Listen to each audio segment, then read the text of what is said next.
Rain dripped down from the grey sky of New Terra, a colony world where humans and aliens struggled to live together after the Great Expansion War.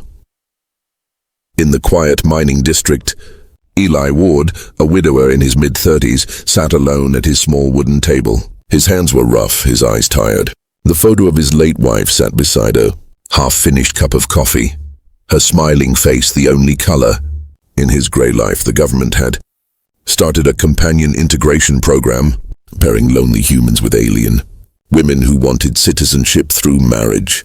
It sounded strange, but many desperate souls had already signed up. Eli wasn't looking for love. He was just trying to survive the silence of an empty house. That morning, a new message blinked on his hollow screen. Match found. Candidate 7821. Lyra of the Yareth. Her file showed her picture. A large, soft-featured alien woman with silver skin, glowing eyes and gentle curves. The file was full of rejection notes from other applicants. Too heavy. Not fit for labor. Unsuitable for appearance-based roles. Eli read the words, then sighed. She's not a job, he muttered. She's a person. He pressed accept later that day. At the transport station, Eli stood waiting under a broken roof as the rain fell harder. A small shuttle hissed down, steam rising from its sides. From the mist, Lyra stepped out, taller than him, wrapped in a plain travel cloak. Her silver skin shimmered faintly under the dim lights. She looked nervous, holding a small metal case close to her chest. When she saw him, her eyes widened with surprise. "You are my assigned human?" she asked softly, her voice trembling. Eli nodded, unsure what to say. "You must be Lyra," she looked down. "I can go back. I know humans prefer slimmer brides." "I will not be angry," Eli frowned. "Did I say that?" She blinked, confused. "You still want me?" He gave a tired half smile. "I didn't come here to judge. Just come inside. It's raining." As they walked toward his old hover truck, people nearby whispered. Some laughed quietly. "That's the one from the catalog," someone said. "The fat alien bride." Eli's jaw tightened, but he didn't reply. He only opened the truck door for her and started the engine. The ride home was silent for a while until Lyra spoke again, her voice low. "Many humans rejected me. I was told my kind eats too much, that I would never be chosen. I thought maybe I was born wrong." Eli glanced at her. "You're not wrong. You're alive. That's enough." When they reached his cabin at the edge of the forest, she stepped out and looked around. "It's quiet here," she said, almost whispering. He nodded. "It's been quiet too long." Inside, she looked at the family photos on the wall, Eli with his wife and a little boy. Lyra's glowing eyes softened. "You lost them." He nodded slowly. "My wife and my son. Fever during the colony plague." Lyra lowered her gaze. "I am sorry. I know that kind of empty place inside." There was silence again, broken only by the sound of rain on the metal roof. Then Eli said, "You can stay as long as you want. We'll figure things out." For the first time, Lyra smiled. Small, uncertain, but real. "Thank you, Eli Ward. I will try to be useful." He looked at her, this stranger from another world, and something faintly warm flickered in his chest. The first hint of feeling he hadn't known for years. Outside, lightning flashed across the dark sky, lighting their faces for a moment. A human widower and a rejected alien bride, standing together in a world that didn't want either of them. And somewhere deep in the colony network, unseen eyes were already watching their file, marking them both for reasons neither could imagine. The next morning, sunlight crept through the dusty window of Eli's cabin. The storm had passed, leaving the air fresh and cold. Eli woke to the smell of food and something warm and strange. When he entered the small kitchen, he stopped in surprise. Lyra was standing there, humming softly in her alien tongue. Her silver skin shimmered faintly in the morning light. On the stove, a pot boiled gently. The smell was rich, sweet and smoky, unlike any food he'd known. "You're cooking?" Eli asked, rubbing his eyes. Lyra turned, startled. "Oh, I found your storage empty. I used my rations. It is a Yareth dish, Solari broth. Good for strength." He sat down, still watching her. "You didn't have to. You're a guest." She smiled faintly. "Then I will be a useful guest." When she served him, the bowl glowed faintly blue. "It's glowing," Eli said, raising an eyebrow. Lyra looked a little embarrassed. "It glows when it feels warmth from the heart. It is normal for my kind." He took a cautious sip and was surprised. It was good. The flavor was unlike anything from Earth, deep, comforting, and alive. For the first time in months, Eli ate slowly, savoring each spoonful. After breakfast, Lara stepped outside to the garden behind the cabin. The soil was thin and gray, unfit for crops, yet she knelt and touched it with her hands. The air shimmered faintly around her palms, and tiny green sprouts began to appear where she touched the ground. Eli stared from the porch, speechless. "You can grow plants here?" She turned, smiling shyly. "Yareth females carry biolight in their cells. It heals the ground. We were bred for nurturing colonies before the war." Eli's brow furrowed. "Before the war? You mean the expansion war?" She nodded. "Yes, humans destroyed most of our worlds. Many of my sisters were sold after the peace. I was supposed to serve in gardens of the rich, but they said I was too large for display." Her voice cracked slightly on the last word. Eli walked closer, unsure what to say. "You're not decoration, Lyra. You're—" Before he could finish, his communicator beeped. A message from the Colony Bureau flashed across the small holographic screen. "Marriage review pending. Integration officer to visit for inspection." Eli frowned. "They're coming already?" Lyra looked nervous. "They must check if I am behaving properly." He gritted his teeth. "Behaving properly? What does that even mean? They want to see if the human is happy. If not, they take the bride back." Eli could see the fear behind her calm eyes. "Don't worry," he said. "I'll handle it." That evening, as dusk fell, Lyra sat by the fire, quietly sewing something. Eli noticed her hands glowing faintly again. Not just from warmth, but from the same mysterious energy that healed the soil. He asked softly, "Does it hurt when you use that power?" She looked up. "Sometimes. Each time I give light, I lose a little of myself. But it is my nature. Yareth women were made to give, to care, to heal, even when the world takes from us." There was silence for a moment. Then Eli said, "Maybe the world's been taking too much from you." Her eyes met his, silver reflecting the flickering firelight. "And from you, Eli Ward." Before he could respond, a sudden loud hum filled the air outside, the sound of engines. Bright lights flashed through the window. Lyra stood up instantly, frightened. "It's too soon," she whispered. "They shouldn't be here yet." Eli grabbed his coat and stepped outside. Two colony officers in dark armor approached, holding scanners. "Eli Ward," one of them said. "We're here to inspect your asset." Eli's jaw clenched. "She's not an asset. She's my wife," the officer smirked. "We'll see about that."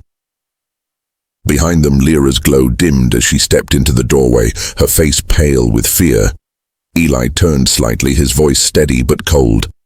"You come into my home, call her names, and think I'll just stand by. You're wrong," the officer laughed. "Careful, human. You wouldn't want to lose your registration." Eli didn't back down. "You wouldn't want to see what happens when I stop caring about registration."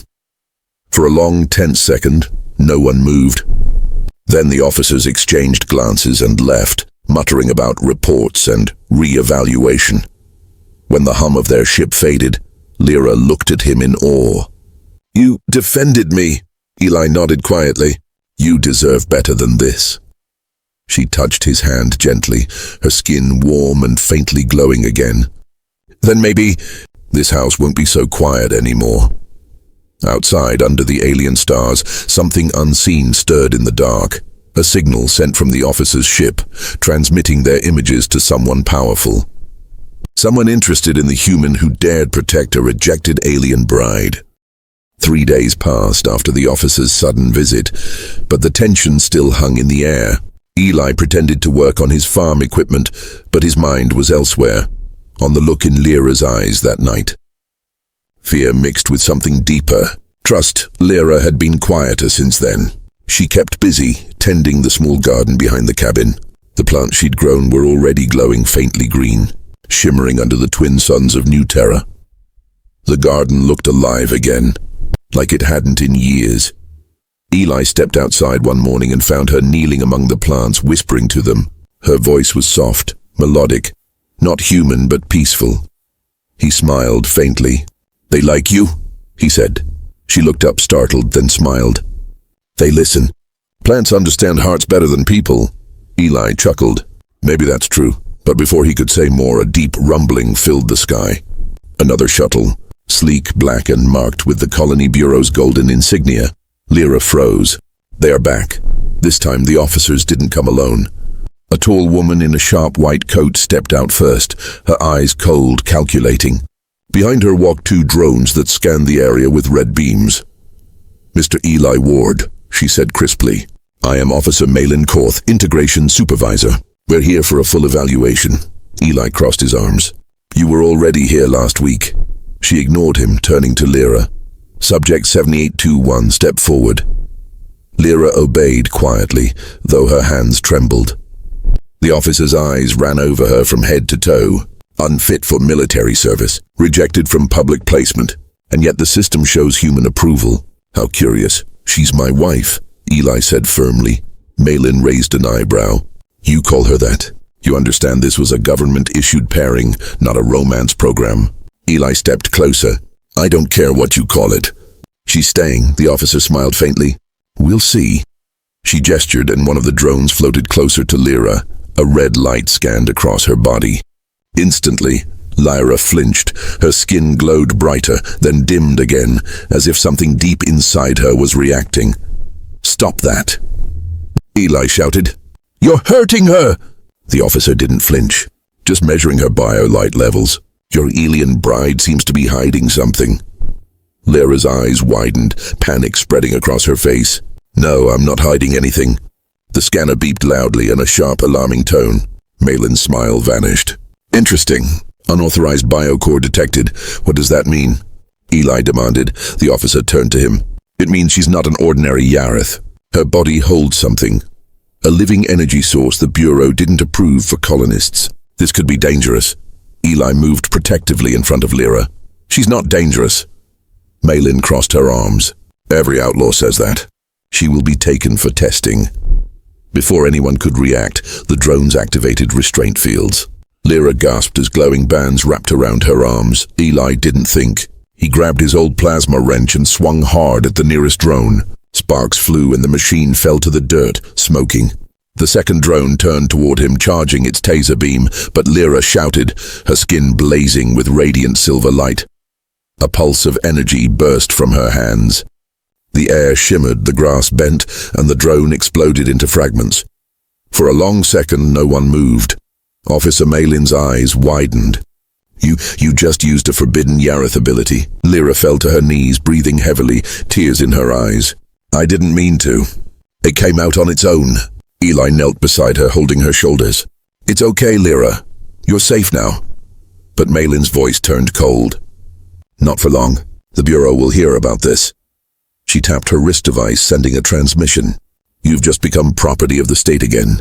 She walked back to her shuttle, leaving behind a cloud of dust and tension thicker than ever. Eli watched her ship rise into the air, fury burning in his chest.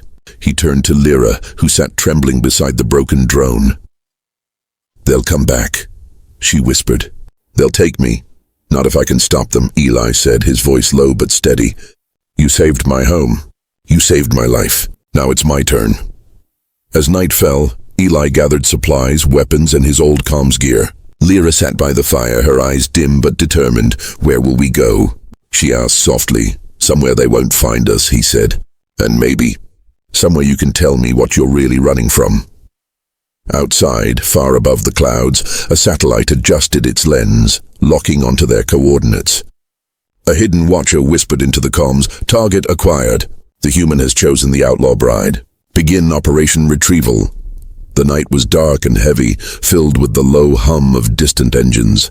Eli's cabin, once a quiet refuge, now looked like a beacon for danger. He moved quickly, packing what little food and fuel he had, while Lyra stood near the door, her silver eyes wide with fear.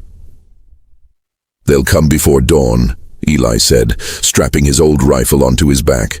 "We have to move now." Lyra clutched a small satchel to her chest. "Where can we go?" The Bureau tracks everything, ships, IDs, even heartbeats. Eli glanced at her glowing hands. Then we go where no tracker works, the wasteland. Lyra froze. The red storms? The radiation fields? Humans don't survive there. He gave a half smile. Then it's a good place to hide. Without another word, they climbed into his hover truck. The engine coughed to life, old but loyal. As they drove into the darkness, the forest behind them shimmered with faint blue lights. Drones scanning, searching. Within minutes, the Bureau's men would find the cabin empty. The road turned rough as they entered the outer rim of New Terra. Twisted metal towers rose from the ground like skeletons of an ancient city. Dust storms swirled in the distance, glowing red under the twin moons. Lyra watched the wasteland stretch endlessly. "This world is broken," she whispered. Eli nodded. "So are the people running it." After hours of silence, the horizon began to glow faintly pink. Morning was coming. They had reached the old transit line, a stretch of magnetic rails that once carried cargo across the planet. Now it was nothing but rust and sand. Eli stopped the truck under a half-collapsed bridge. "We'll rest here. They won't scan this far out yet." Lyra stepped out, her long cloak blowing in the wind.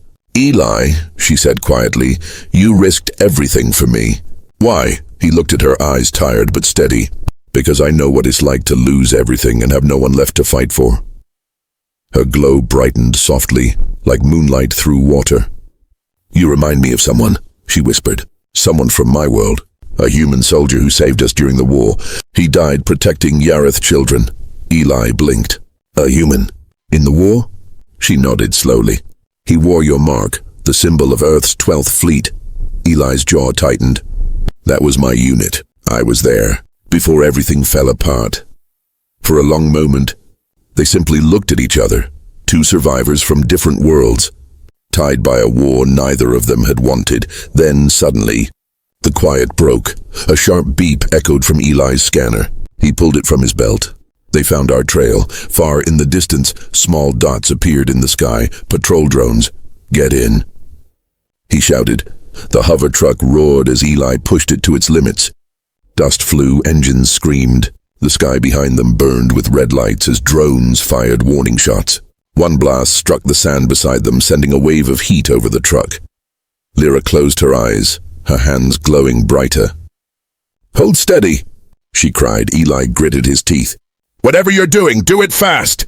Lyra raised her hands to the sky. A pulse of silver light burst out, spreading like ripples in water. The drone's sensors flickered, their lights dimmed, and one by one they crashed into the sand below. The silence that followed was deafening. Eli slowed the truck, staring at her in disbelief. "You took them out. All of them." Lyra's body trembled. "It drains me when I use too much. But I couldn't let them take you." He reached out, steadying her before she collapsed. "Hey, you did good. Rest." As she leaned against him, her glow fading, Eli looked out over the endless wasteland. In the far distance, something shimmered, a faint blue dome barely visible through the red dust. "What's that?" he muttered. Lyra forced her eyes open. "That's the sanctuary. Yareth refugees built it after the war. No Bureau dares enter." Eli's heart pounded. "Then that's where we're going." As the hover truck rumbled toward the faint light on the horizon, a new transmission buzzed far away in a secret Bureau command center. "Subject 7821 heading for the sanctuary. Send the hunter." Somewhere above the clouds, a massive stealth ship stirred, its engines lighting up like the eyes of a predator. Lyra shivered, sensing it even from miles away. "They've released the hunter," she whispered. Eli gripped the wheel tighter. "Then they'll regret doing that." The red desert stretched endlessly below them as Eli's hover truck bounced over the cracked ground. The twin suns of New Terra burned low behind a curtain of dust. Lyra slept against the seat, her silver skin dim and pale from exhaustion. Eli kept one hand on the wheel, the other gripping his rifle. He could feel it, the uneasy silence before a storm. A low rumble broke that silence. It wasn't thunder, it was engines. Eli's scanner flickered with static before showing a shape high above, a dark triangle cutting through the clouds. "The hunter, the Bureau's fastest tracking ship," he muttered under his breath. "So they sent their best." Moments later, a beam of blue light streaked past the truck and exploded ahead, throwing sand and fire into the air. Eli swerved hard, gripping the controls as the vehicle shook violently. Lyra woke with a start, gasping. "They found us." "Yeah," Eli said grimly, "and they're not here for tea." The hunter descended, a silent predator gliding through the smoke. From its belly, 3 smaller pursuit drones dropped like black knives. They circled fast, trapping the truck in a triangle of death. Lyra looked at Eli, fear in her glowing eyes. "We can't outrun them." "Then we fight." He slammed the brakes, skidding the truck to a stop behind a rock ridge. As the first drone swooped low, Eli jumped out, aimed, and fired. The plasma bolt hit dead center. One drone burst into flames. The second drone fired back, shredding the sand beside him. Lyra raised her trembling hands, a faint silver glow forming between her palms. "Lyra, no!" Eli shouted. "You're too weak." But she didn't stop. The air around her shimmered as her energy burst outward. The drone froze mid-air, its metal shell turning white-hot before melting into liquid. The shockwave pushed Eli back, his hair whipping in the wind. When it was over, she collapsed to her knees, panting. "I can't hold it much longer." Eli ran to her, pulling her behind the ridge as the last drone circled overhead. "You've done enough. Let me handle the rest." He grabbed a magnetic grenade from his belt and waited. When the drone came close, he hurled it upward. The grenade latched onto its undercarriage and exploded, sending burning fragments across the sky. For a brief moment, silence returned. But then a voice echoed from above, deep, metallic, and cold. "Human male Eli Ward, you have violated the Companion Act. Release Subject 7821 or face termination." Eli looked up. The hunter ship hovered low now, its massive shadow swallowing the desert. A glowing figure stepped out of its energy ramp, a tall humanoid in black armor, his face hidden behind a glass mask that reflected the sun's. Lyra's eyes widened. "That's not an officer. That's a hybrid." The armored figure landed softly, sand swirling around him. "My name is Commander Varric. I was born of both human and Yareth blood, proof that your kind and mine should never mix." Eli stepped forward, rifle raised. "Then why hunt your own people?" "Because," Varric said, voice sharp like metal, "I was made to erase mistakes like her." He pointed at Lyra. "The energy inside her is not natural. It's a living core, the last remnant of the Yareth Queen's seed. If it fuses with a human, it could ignite a storm that destroys this planet." Lyra's voice trembled. "That's why they kept me locked away," Varric nodded. "And that's why you'll come with me now." Eli's mind raced. Could it be true? Was she carrying something powerful enough to destroy worlds? He looked at her. This kind, gentle woman who grew flowers in dead soil and cooked glowing food to keep him alive. "No," he said firmly. "She's not a weapon." Varric's visor gleamed. "Then you'll die with her." He moved faster than Eli could blink. Energy blades flared from his wrists. Eli fired, the shots glancing off the armor. Sparks filled the air. Lyra screamed as one blade slashed across Eli's arm. He stumbled, blood dripping down, but he didn't fall. Varric raised his arm for the final strike, then froze. A bright light burned between him and Eli. Lyra stood, her body blazing with silver fire. Her voice echoed like thunder. "Enough!" The desert trembled. Waves of light rolled from her like a living storm. The hunter ship's shields flickered, alarms blaring. Varric staggered backward, shielding his eyes. Eli reached for her. "Lyra, stop. You'll burn yourself out." Tears streamed down her face. "If I don't, he'll kill you." Her glow grew brighter, whiter, until even the sun seemed dim beside her. And then everything went silent. When the light faded, the hunter ship was gone, vanished into the upper clouds. Varric lay unconscious on the sand, his armor cracked. Lyra collapsed beside Eli, her pulse faint but steady. He gathered her in his arms, whispering, "You're safe." "I've got you." Her voice was barely a breath. "Eli, now you know what I am." He looked at her glowing face and said quietly, "You're the reason I'm still alive." Above them, the broken sky began to flicker with strange light, something vast awakening far beyond the clouds. The desert was silent after the storm of light. Heat still shimmered off the sand where Lyra's power had burned through the air. Eli knelt beside her, brushing dust from her silver hair. Her glow had dimmed to a faint flicker, like a candle fighting to stay alive. "Lyra," he whispered, shaking her gently. "Stay with me." Her eyes fluttered open. "I didn't mean to do that," she said weakly. "It just came out." Eli looked around. The hunter ship was gone. Only a trail of vapor left in the sky. The armored hybrid Varric lay motionless nearby, half buried in the sand. His visor was cracked, revealing one amber eye beneath. Eli stood, rifle ready. "We should finish this," he muttered, but Lyra caught his hand. "Wait, don't. He's still alive."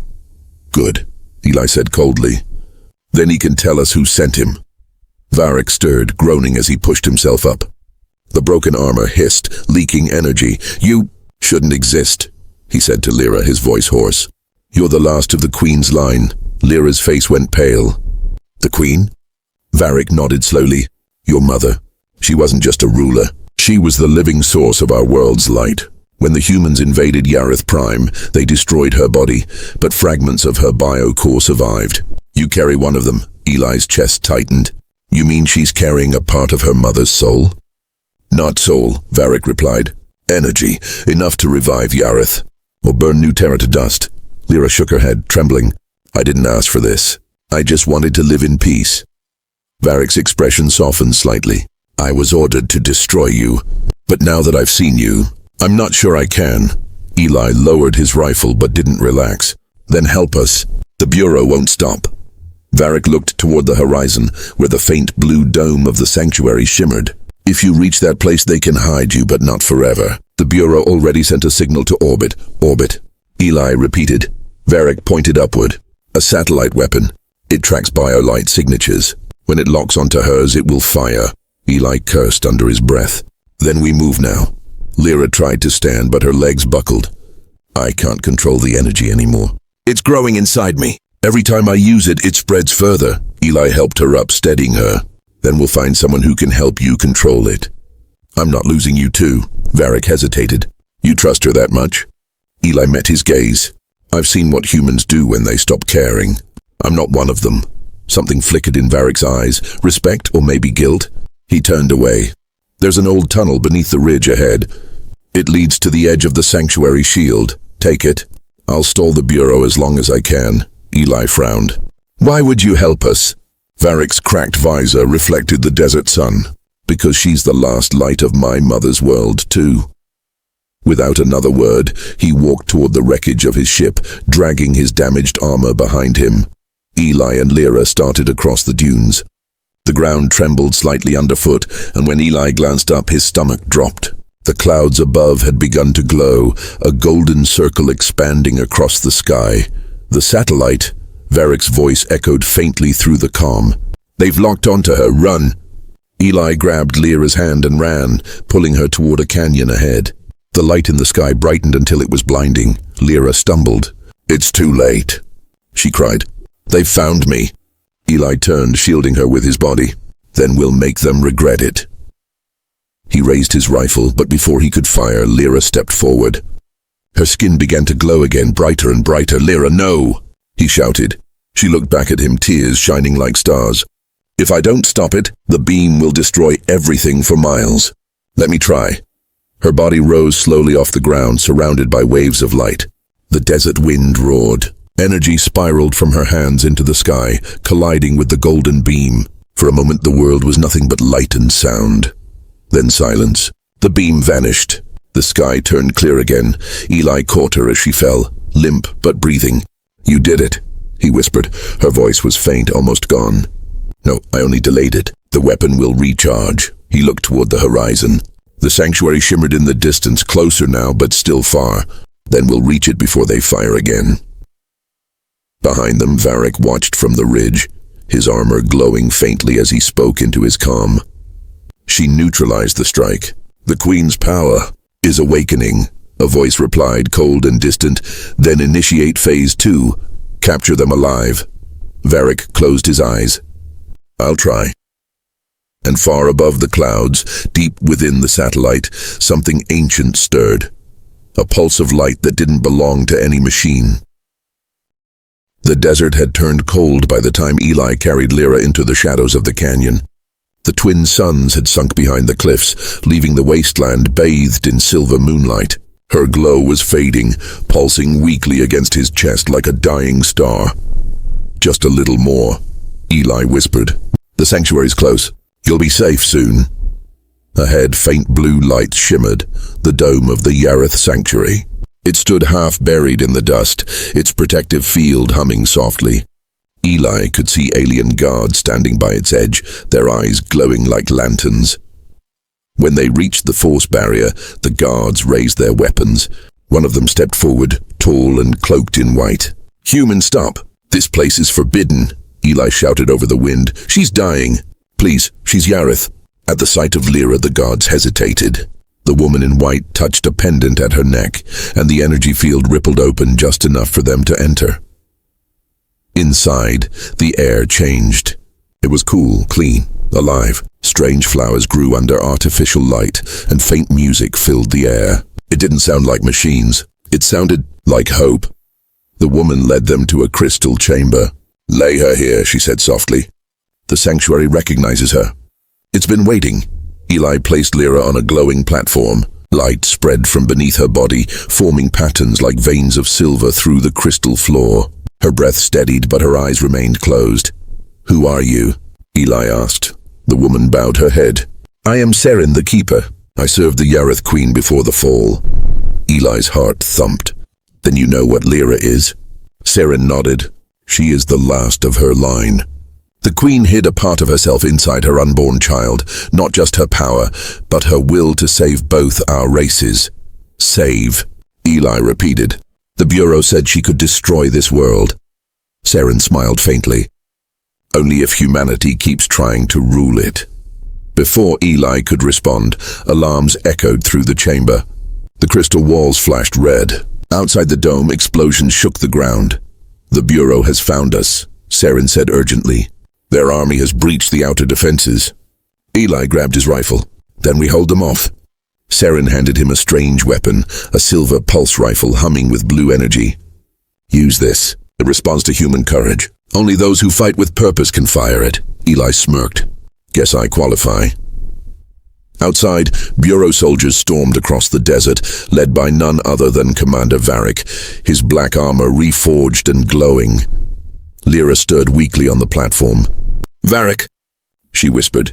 He raised his voice, amplified through his armor. "Lyra, the Bureau doesn't want to kill you, they want to use you. Come with me and I can protect you." Eli shouted back, "You call that protection? You've been their weapon." Varric's eyes glowed behind his visor. "You don't understand, human. The Queen's light isn't meant for one body, or it's meant to awaken the planet itself." At that moment, the ground trembled. Energy surged from the crystal chamber. Lyra rose into the air, light bursting from her body. Her voice echoed through every speaker, every mind, every soul. "Enough fighting. My mother's light was never meant for war." Varric froze, lowering his weapon. The soldiers stopped too, their armor humming quietly in the silence. Lyra's glow brightened until it filled the sky. Images flickered within the light. The Queen's memories, the first humans who came in peace, the Yareth who built gardens from sand. Eli shielded his eyes, watching her transform. "Lyra, what are you doing?" Her voice was calm, full of warmth. "Ending the cycle. My light can heal the world, but I cannot stay." Eli reached toward her, his hand trembling. "There has to be another way." She smiled softly. "There is. Live. Remember us." The glow intensified. The desert bloomed. Dead trees turned green. The sky cleared for the first time in years. The Bureau soldiers fell to their knees, awestruck as their weapons melted into dust. When the light faded, Lyra was gone. Only a single silver petal floated where she had stood, glowing faintly in Eli's hand. Varric looked at the horizon, tears glimmering in his lone amber eye. "She did what none of us could." Eli closed his fingers around the petal. "She saved us all." The suns began to rise again, golden over the reborn desert. The sanctuary dome opened wide, letting the wind flow through, carrying the last of Lyra's light across New Terra. Varric turned to leave, his voice low. The Bureau won't dare return after this. The planet belongs to her now. Eli watched him disappear into the dunes, then looked at the glowing horizon.